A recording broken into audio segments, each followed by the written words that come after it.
بسم اللہ الرحمن الرحیم۔ السلام علیکم ڈیئر اسٹوڈنٹس، امید کرتا ہوں آپ ٹھیک ٹھاک ہوں گے اور آپ کی زندگی خوشیوں کے ساتھ گزر رہی ہوگی۔ اللہ تعالیٰ آپ کو خوشیوں کے ساتھ زندگی گزارنے کی توفیق اسی طرح دیتا رہے، یہ دعا ہے۔ امید کرتا ہوں کہ آپ تشریح کو صحیح طریقے سے سمجھ رہے ہوں گے اور آپ کے علم میں اضافہ آ رہا ہوگا۔ تو ڈیئر اسٹوڈنٹس، یہ آغاز کرتے ہیں آج اس نظم کے۔ یہ تو آخر اشعار تو نہیں ہے، لیکن یہ مکمل نظم ہے، لیکن یہ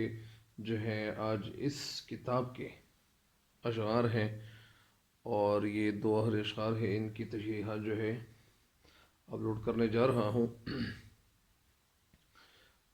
ویڈیو میں آگے بڑھنے سے پہلے آپ میرے اس چینل پہ نئے، ہر آنے والی وہ جو ہے یہ میرے اس چینل کو سبسکرائب ضرور کرے تاکہ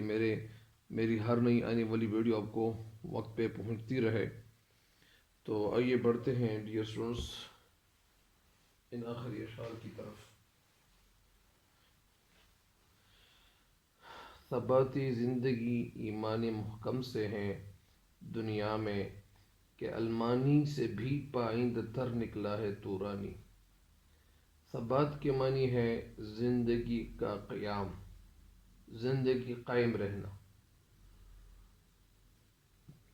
ایمان محکم، محکم کے معنی مضبوط، ایمان محکم، ایمان محکم یعنی مضبوط ایمان سے ہے دنیا میں، یعنی دنیا میں مضبوط ایمان کی وجہ سے انسان قائم رہ سکتا ہے۔ یہ اس مصری کی تشریح ہے۔ دنیا میں مضبوط ایمان کی وجہ سے انسان زندگی میں قائم رہ سکتا ہے، کہ المانی سے بھی پائند تر نکلا ہے تورانی۔ المانی جرمن قوم، جرمن والی قوم، اور تورانی ترکی والے، کہ المانی سے بھی پائندہ تر نکلا ہے۔ پائندہ یہاں پہ مراد ایکٹیو، چاق چوبند، تازہ، کہ المانی سے بھی پائندہ تر نکلا ہے تورانی، یعنی المانی جرمن قوم سے تورانی یعنی ترکی والے جو ہے وہ سبقت لے گیا ہے۔ سبقت کیوں لے گیا ہے؟ کیونکہ ان کے اندر ایمان کا جذبہ ہے، اور ایمان کا جذبہ تھا، اس لیے اور جرمن قوم نے شکست ہاری اور وہ شکست کھا گئے۔ لیکن اس کے برعکس مسلمان یعنی جو ترکی والے تھے، ان کے پاس اگرچہ اسلحے کی کمی تھی، اور اس کے باوجود انہوں نے فتح حاصل کیا۔ تو اس کی اصل کچھ یوں تھی، اور ابھی تشریح کی طرف بڑھتے ہیں۔ اس شعر کی تشریح کچھ یوں ہے کہ دنیا میں زندگی کا اقرار، دنیا میں زندگی کا اقرار، شعر میں کہتے ہیں کہ دنیا میں زندگی کا اقرار یا ایمان کی مضبوطی، یعنی دنیا میں ایمان کی مضبوطی کی وجہ سے سب کچھ ہے۔ شاعر کہتے ہیں کہ کیا آپ نے نہیں دیکھا کہ جنگ عظیم اول میں ترک اور جرمن دونوں نے انگریزوں اور اس کے اتحادیوں سے شکست کھائی تھی؟ یعنی کیا آپ نے نہیں دیکھا تھا کہ جنگ عظیم اول میں ترکوں اور جرمنوں دونوں نے انگریزوں اور ان کے اتحادیوں سے شکست کھائی تھی، لیکن ترکوں نے مصطفیٰ پاشا کی قیادت میں دوبارہ حملہ آور ہو کر ترکی کے علاقے سے قابض فوج کو نکال دیا۔ یعنی ترکوں نے مصطفیٰ پاشا کی قیادت میں، یعنی وہ قیادت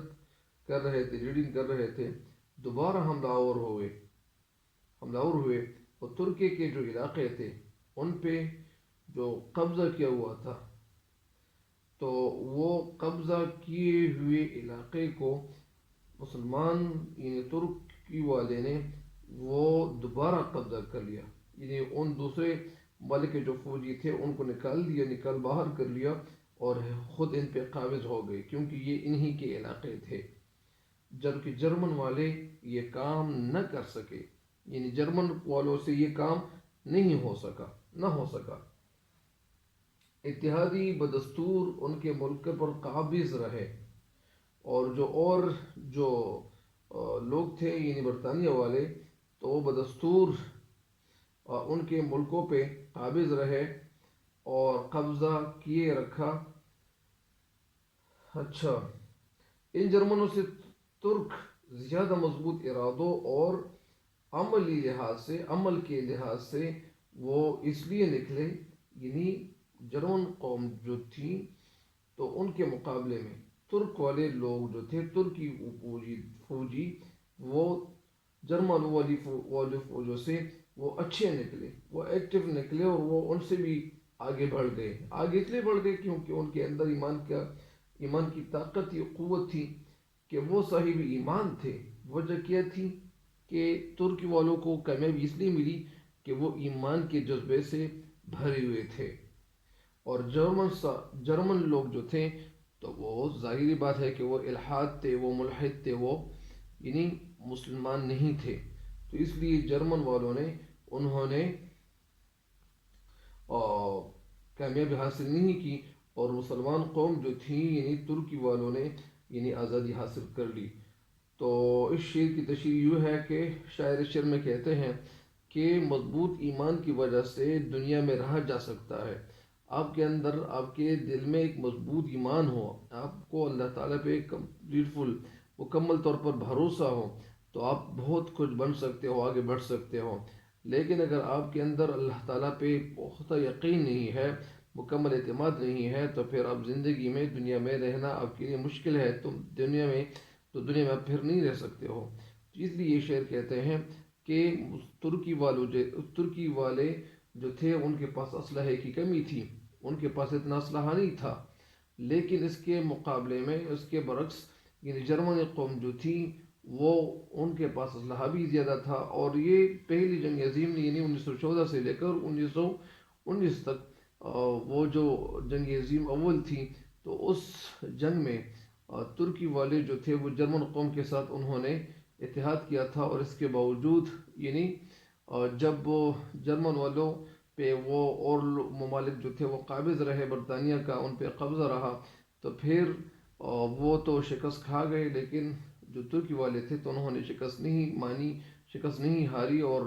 وہ ان کے اندر ایمان کا جذبہ تھا، ایمان کی قوت اور حرارت تھی، تو اس لیے ترک والے جو تھے تو انہوں نے کامیابی حاصل کی۔ تو اس لیے شاعر ان کی طرف اشارہ کرتے ہیں کہ ایمان کی وجہ سے ایک انسان جو ہے یا ایک قوم جو ہے ان کو کامیابی مل سکتی ہے، اور اس کے مقابلے میں جو اور قوم تھی تو ان کو کامیابی نہیں ملی، کیونکہ انہوں نے محنت نہیں کی تھی، ان کے اندر ہمت پیدا نہیں ہوا تھا، اور اس طرح انہوں نے جوش و جذبے سے، مطلب دوسرے جو قابض ان پہ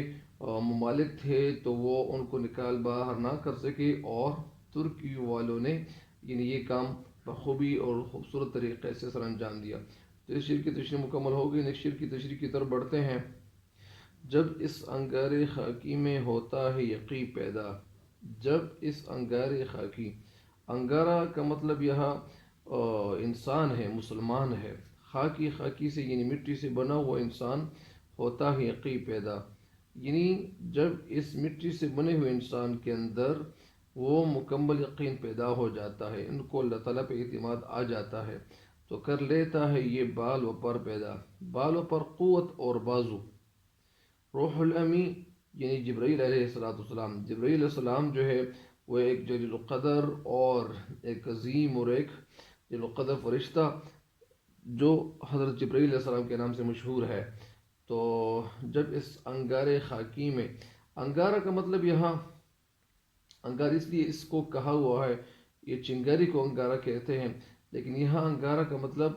یعنی جوش اور جذبے سے بھرا ہوا مسلمان، خاکی میں یعنی خاک سے بنا ہوا انسان، یعنی جب اس مٹی سے بنے ہوئے انسان کے اندر جوش و جذبہ پیدا ہو جاتا ہے،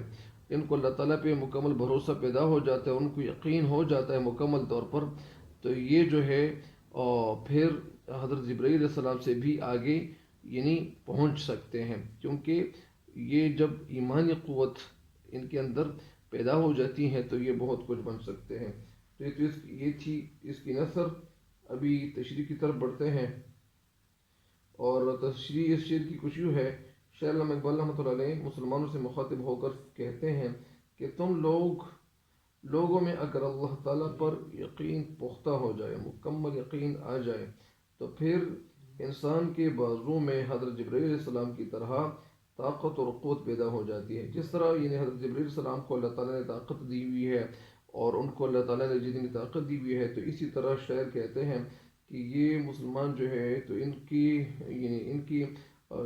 ان کا جو ایمان ہے جب پختہ ہو جائے تو پھر انسان کے بازو میں حضرت جبرائیل علیہ السلام کی طرح طاقت اور قوت پیدا ہو جاتی ہے۔ اللہ تعالیٰ نے انسان کو فرشتوں پر جو برتری دی ہوئی ہے، جو فوقیت اور جو بلندی دی ہوئی ہے، جو برتری دی ہوئی ہے، لیکن افسوس کہ انسان جو ہے اپنے مقام کو پہچاننے میں غلطی کر رہا ہے۔ غلط اس لیے کر رہا ہے کہ اللہ تعالیٰ نے یہ جو دنیا تخلیق کی ہوئی ہے، جس دنیا میں اس دنیا کا جو مقصد ہے وہ مقصد اللہ تعالیٰ کی عبادت کرنا ہے، لیکن ہم لوگ جو ہے اپنی عبادت نہ کرنے کی وجہ سے ہم اس مقام سے محروم رہ جاتے ہیں۔ اور جب وہ لوگ جو عبادت کرنے کے ساتھ ساتھ وہ لوگوں کے کام بھی آتا ہے، لوگوں کو فائدے اور فوائد بھی پہنچاتا ہے، تو ان کا بھروسہ جو ہے وہ اللہ تعالیٰ پہ مکمل ہو جاتا ہے، اور یہ انسان جو ہے وہ نیچے نہیں رہتا، وہ آگے بڑھتا ہے، اور اللہ تعالیٰ ان کے ساتھ مدد کرتا ہے۔ اس لیے شعر کہتے ہیں لیکن افسوس کہ انسان نے اپنے مقام کو پہچاننے میں غلطی کی ہے۔ اگر انسان اپنے اندر پختہ یقین، مضبوط ایمان اگر یہ پیدا کر لے تو پھر یہ انسان جو ہے جو اونچا آسمان ہے عرش معلیٰ تک رسائی حاصل کر سکتا ہے، رسائی ان کی ہو سکتی ہے۔ اقبال مسلمانوں کو سمجھاتے ہیں کہ اے مسلمانوں، تم لوگ جو ہے آگے بڑھ سکتے ہو، آپ کا جو ایمان ہے یہ بہت بڑھ سکتا ہے، اس ایمان میں اضافہ ہو سکتا ہے، لیکن کہ تمہارے اس میں اضافہ ہو سکتا ہے۔ تو شعر کہتے ہیں کہ تمہارے یقین محکم سے تمہارے کارنامے روح الامین سے بھی بڑھ سکتے ہیں۔ جب آپ کے اندر مکمل یقین آ جائے، اور جب اللہ تعالیٰ کا جو اللہ تعالیٰ کے حوالے سے یہ اللہ تعالیٰ کے بارے میں آپ کا جو ایمان ہے جب مضبوط ہو جائے، اور اللہ تعالیٰ پہ آپ کا بھروسہ اور یہ تیقن اور مضبوط یقین پیدا ہو جائے، تو تم لوگ جو ہے وہ جبرائیل علیہ السلام جو تھے تو وہ سدر المنتہا تک تو وہ نہیں جا سکتے تھے۔ وہ جبرائیل علیہ السلام پھر فرماتے ہیں، کہتے ہیں کہ محمد صلی اللہ علیہ وسلم میں آگے اوپر نہیں جا سکتا، بلندیوں پہ مزید آگے نہیں جا سکتا، کیونکہ میرے جو پر ہیں وہ جلتے ہیں۔ تو اس لیے یہ جو تھے ہمارے پیارے نبی صلی اللہ علیہ وسلم، جو اللہ تعالیٰ نے ان کو بلایا تھا اور سات آسمان کی سیر کی تھی، اس طرح مختلف جگہ جب وہ انہوں نے دیکھی تھی، اور تو اسی طرح پھر جبرائیل علیہ السلام جو تھے وہ عاجز آ جاتے ہیں۔ اس کے باوجود اللہ تعالیٰ نے انسان کو جو قوت عطا کی ہوئی ہے اور ایمان کا جو جذبہ ہے، تو جب یہ انسان جو ہے یہ اپنے اللہ تعالیٰ پہ ان کا اعتماد پیدا ہو جائے، یقین پیدا ہو جائے، یقین پیدا ہو جائے، تو یہ انسان جو ہے وہ یہ حضرت جبرائیل علیہ السلام سے بھی آگے بڑھ سکتا ہے۔ اور اسی طرح ہر وہ انسان جب ان کا اعتماد اللہ تعالیٰ پہ ہو جائے تو کوئی بھی کام ان کے لیے مشکل نہیں ہوتا ہے، اور یہ ہر وہ کام جو ہے وہ صرف اللہ تعالیٰ پہ ان کا بھروسہ ہوتا ہے۔ وہ اپنے ساز و سامان پہ اور اسلحے پہ ان کا ایمان نہیں ہوتا ہے۔ جس طرح صحابہ کرام رضی اللہ تعالیٰ عنہم اجمعین جو تھے تو ان کو بھروسہ اور اعتماد جو تھا وہ صرف اور صرف اللہ تعالیٰ پہ تھا۔ اس لیے جو صحابہ کرام رضی اللہ تعالیٰ عنہم اجمعین جو تھے تو وہ ہر میدان میں ان کو کامیابی ملتی تھی، اور کامیابی اس لیے ملتی تھی کہ وہ ایمان ان کے اندر جو تھا تو وہ ایمان میں اضافہ ہوتا چلا جاتا تھا، اور ہمارے ایمان جو ہے وہ ڈانوا ڈول ہے، وہ کبھی نیچے آتا ہے اور کبھی اوپر جاتا ہے۔ تو یہ اسی لیے صحابہ کرام رضی اللہ تعالیٰ عنہم اجمعین کو کامیابی ملتی تھی۔ تو اسی طرح شعر کہتے ہیں کہ مسلمان جب تو ایمان کے جذبے سے سرشار ہو تو پھر تو آگے بڑھ سکتا ہے، اور تو بہت آگے بڑھ سکتا ہے، اور تیری جو پرواز ہے تو یہ جو روح الامین جبرائیل علیہ السلام سے بھی آگے وہ ہو سکتی ہے۔ تو اسی لیے مسلمان کو چاہیے کہ وہ اللہ تعالیٰ پہ بھروسہ، مکمل بھروسہ اور یقین پیدا کریں، تبھی انسان جو ہے وہ آگے بڑھ سکتا ہے۔ تو اس شعر کی تشریح مکمل ہو گئی ہے، امید کرتا ہوں کہ آپ کو سمجھ آ گئی ہوگی انشاءاللہ۔ والسلام.